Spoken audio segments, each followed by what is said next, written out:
Đây là giải pháp hàn tự động khá là tuyệt vời.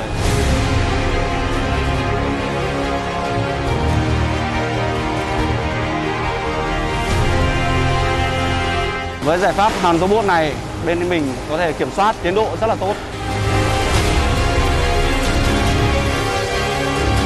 Chất lượng sản phẩm rất là cao và ổn định.